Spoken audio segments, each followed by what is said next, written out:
बना ले। इसलिए संतों ने कहा मन जीते जग, कि जिन्होंने मन की लड़ाई जीत ली वो ही जिंदगी में सफल हो पाएंगे, और जो मन के अधीन होकर ही रह गए उनको कोई सफलता नहीं मिलेगी। और कबीर साहब भी यही सोच हमारे सामने रखते हैं। कबीर मन मरकट भया नेक न धुन पते आए, सत नाम बांधे बिना जित पावे तित जाए। कबीर मन मरकट भया नेक न धुन पते आए, उस शब्द की पहचान नहीं कर पाया, उसके साथ अपने आप को नहीं जोड़ा। सत नाम बांधे बिना, जब तक उस सच्चे नाम के साथ नहीं इसको बांधेंगे, जित पावे तित जाए, सारी दुनिया में भागता फिरेगा, अलग अलग चीजों को हासिल करने में लगा रहेगा।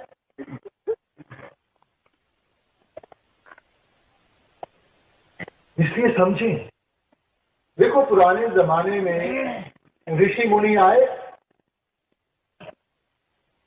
उन्होंने मन को काबू करने की कोशिश की, और ये सोच थी कि देखो मन इन चीजों को चाहता है, तो अगर हम मन को इन चीजों से दूर ले जाएं तो मन इनको बार बार देखेगा नहीं, इस मन की चाहत खत्म आएगी। तो आपने क्या, आप जंगलों पहाड़ों में चले गए, सारा कुछ त्याग के जंगलों पहाड़ों में चले गए, तो क्या मन कम आ गया?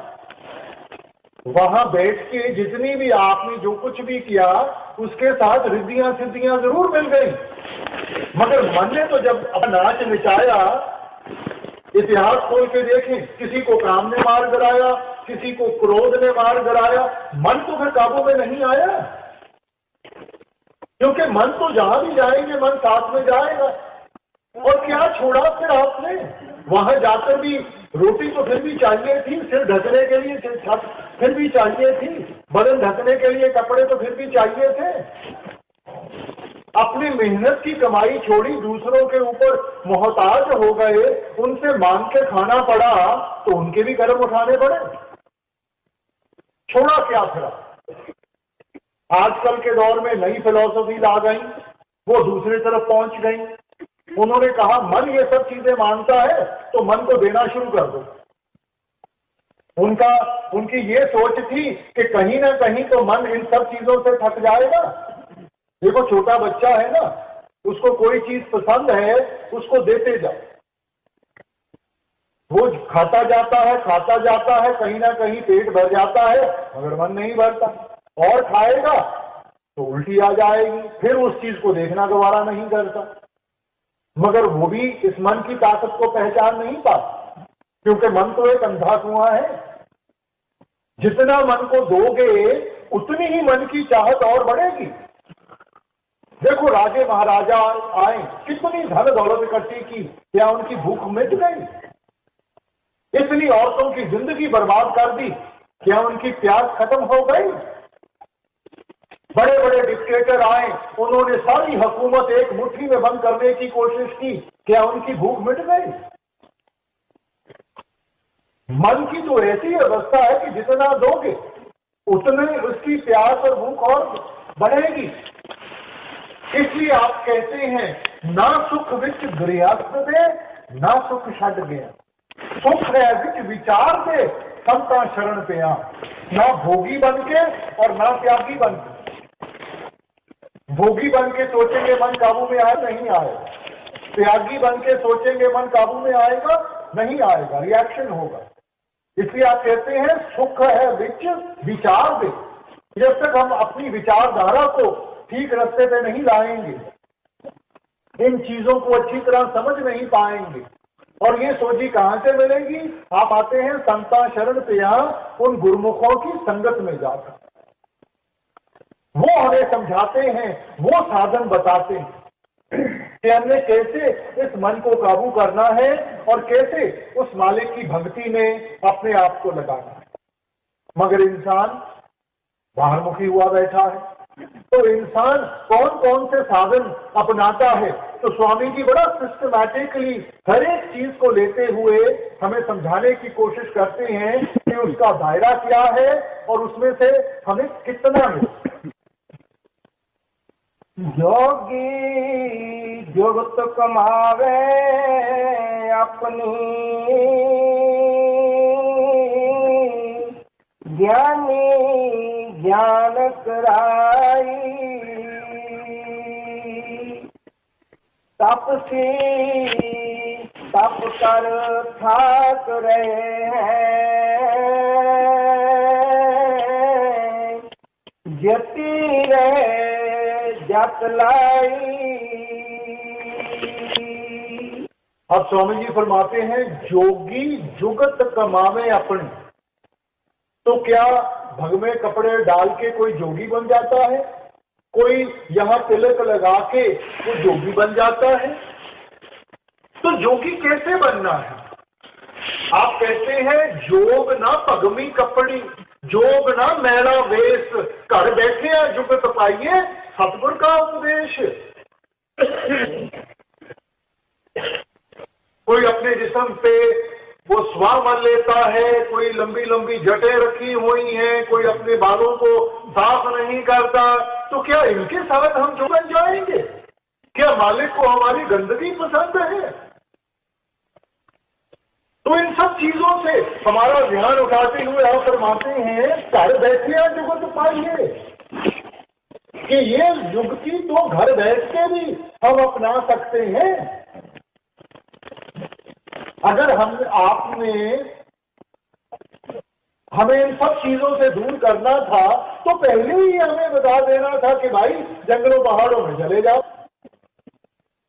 मगर हर वक्त, क्योंकि आप इंसान को जानते हैं, इंसान की ताकतों को, इंसान की कमजोरियों को अच्छी तरह जानते हैं, क्या ये कर पाएगा क्या नहीं कर पाएगा, और इसलिए उन कमजोरियों को देखते हुए आपने एक ऐसा साधन हमारे सामने रखा जिसको हम निभा सकते हैं, जिस रास्ते के ऊपर हम चल सकते हैं। इसलिए कहते हैं घर बैठे हैं जुगत पाइए। और वो कौन सी युक्ति है? कल भी हमने विचार किया, आपने फरमाया था गुरबानी में कि नानक जीवत या मर रहिए ऐसा जोग कमाइए। जितना चिर जीते जी नहीं मरना सीखेंगे। जीते जी मरना क्या है? ये जो 9 द्वारें हैं जिनसे हमारा ख्याल सारी दुनिया में फैला हुआ है, इनसे जैसे जैसे इस ख्याल को इकट्ठा करते हुए हम इस मन को ऊपर की तरफ खींचेंगे और यहां टकाएंगे, इसको संत महात्मा जीते जी मरना कहते हैं। और ये वो जुक्ति है, ये वो साधन है जिसको अपनाकर हम अपने आप को जोगी कहलाने के लायक बन सकेंगे। क्योंकि जो सच्चा ज्ञान है वो बाहर से नहीं मिलेगा, वो अंदर से मिलेगा। ज्ञान ध्यान तुम जानिए अकथ कहावे सोए। वो ज्ञान कहां से मिलेगा? आप कहते हैं उस धुन के जरिए। वो धुन जो अकथ है, जो कभी नहीं जा सकती, वो जो हमारे अंदर है। जैसे पलटू साहब ने कहा था, लिख पढ़न में नाही नी अक्षर काम है। वो हमारे लिखने में नहीं आती, वो कोई लफ्ज नहीं है, लफ्जों के साथ तो वो बयान किया गया है। वो धुन हमारे अंदर है, वो ही वो अनहद बानी है जिसको हमने सुनने की कोशिश करनी है। ज्ञान ध्यान तुम जानिए अकथ कहावे सोए। ये जो बाहर हमारी ग्रंथ पोथियां हैं, इनके साथ हमें समझाया जाता है, उसकी महिमा गाई गई है कि हमने कौन सा साधन अपनाकर अपने आप को उस धुन के साथ जोड़ना है जिसके जरिए हमें जागृता आएगी। देखो, इंसान कभी भी ज्ञान और सोझी में अंतर नहीं रख सकता। ग्रंथों पोथियों को पढ़ने के साथ हमें ज्ञान मिलता है, मगर ज्ञान और सोझी में बहुत अंतर है। आजकल इंटरनेट का दौर है, एक बटन दबा के जितना मर्जी ज्ञान चाहो वो आपके सामने आ जाएगा। मगर वो सारा ज्ञान हासिल करके क्या इंसान ने अपने आप को बेहतर बना लिया? हम तो फिर भी उन उलझनों में फंसे हुए हैं, हम तो फिर भी उस गंदगी में जुड़े हुए हैं। वो सिर्फ इसलिए कि हम ज्ञान के दायरे में फंसे हुए हैं। इसी आपने कहा, ज्ञानी बूझे कुआं पड़े पलटू चले ना देख, मन माया में मिल गया मारा गया विवेक। ज्ञान के साथ इतना अहंकार आ जाता है, अपने आप को गुणी ज्ञानी बना के बैठ जाते हैं।